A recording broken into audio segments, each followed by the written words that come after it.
This is a Cube Diamond / 2x2 FTO, and this one is one that I printed. It was designed by Crystal, and it was basically an extension of a mini cube to be a reasonable size. This one right here, designed by Redi was very large. I still have it around because it is, or was, the fastest Cube Diamond in the world. It's pretty unwieldy, if I'm being honest. Solely because extending a cube makes the size of the puzzle dependent on the interior cube.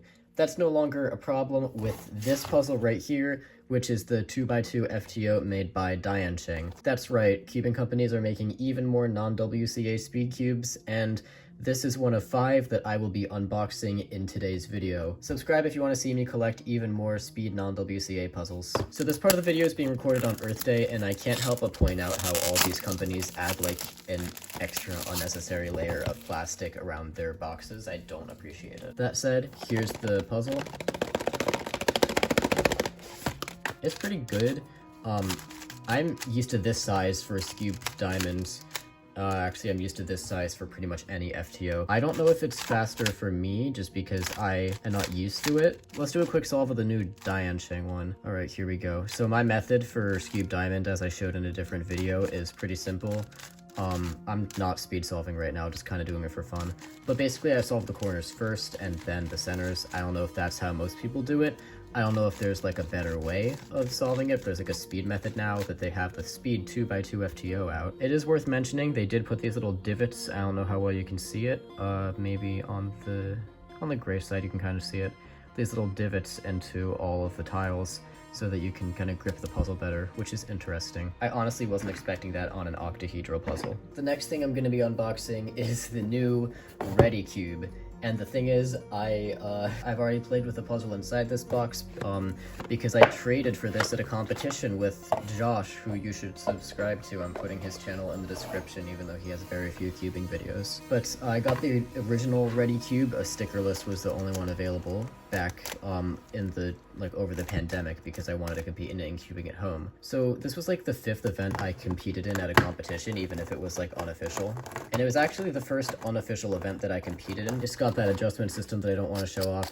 It's better than the Yushin one. Also, MoYu has better quality control, so don't buy the Yushin one.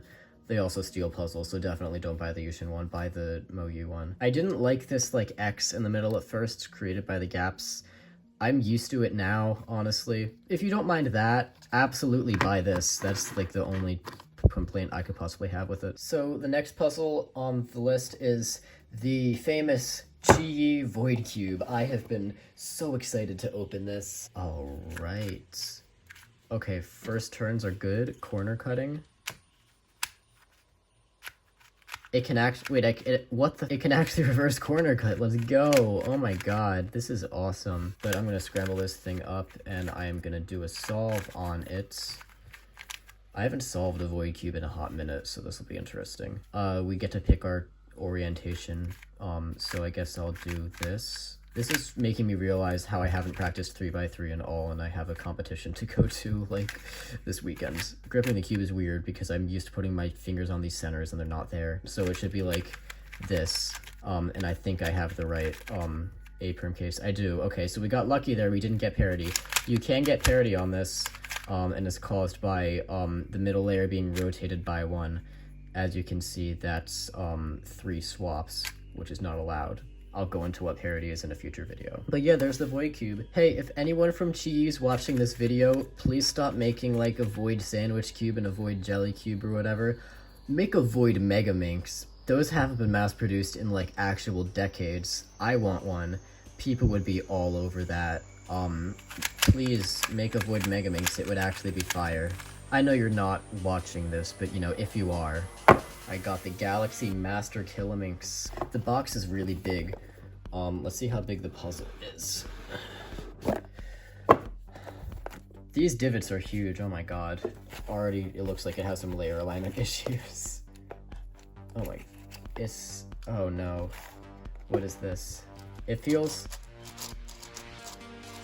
these inner layers feel way too loose. That's why we're getting like some alignment issues, I think. It also feels really tiny. Like here it is next to the Shengshou. Here it is. Like look at this, look at the size difference. That's actually crazy.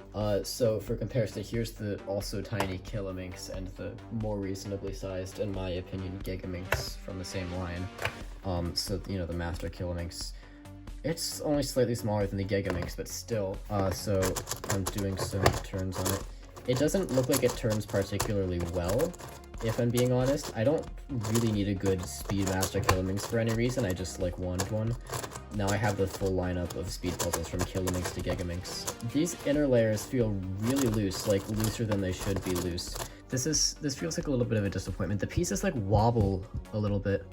I'm not sure if I'm okay with that, but you know, it's okay. It's just a 4x4 Megaminx, and now I have one that's like, you know, faster than this. The last puzzle in this unboxing video is the Diansheng 5x5 mirror cube. So let's get it out of the box. You guys may have noticed this, but purple is like my favorite color. And I've actually committed to only buying speed mirror cubes, like stickerless ones, if they're purple. Which is why I have the GAN one as well. Lucky for me, the purple one of these is like $12 cheaper than the non-purple one. So anyway, let's do some first turns on this thing. First thing I'm noticing is that I got a new phone and the background is extremely blurry. The lack of corner cutting is throwing me off, I'm not gonna lie. I can feel the lube inside. That's not cool. That's not cool. It's not something I experience super often with a puzzle made by someone other than Shengshou. I guess there's not much you can do about it if it's a mirror cube, but like, yeah. It's got this like sort of sparkly texture to it. Not as cool as the GAN mirror cube, but still pretty cool. The logo looks whack on purple. Actually, it's this way. As for Diansheng, they've been teasing 4x4 mirror cubes and also mirror scubes. Probably gonna be buying those, honestly, solely so I have the full set of purple mirror blocks in my collection. Let's do a checkerboard before we end the video. The magnets are really good for keeping it aligned, though. Like, they're pretty strong. I like that. There we go. There's a checkerboard. Anyway, thank you so much for watching this video. I don't know when the next one is going to be. I've been quite busy, as I'm sure you can tell, with like things other than this channel, like life and stuff. Anyway, on that note, this is Lord of the Cubes signing off.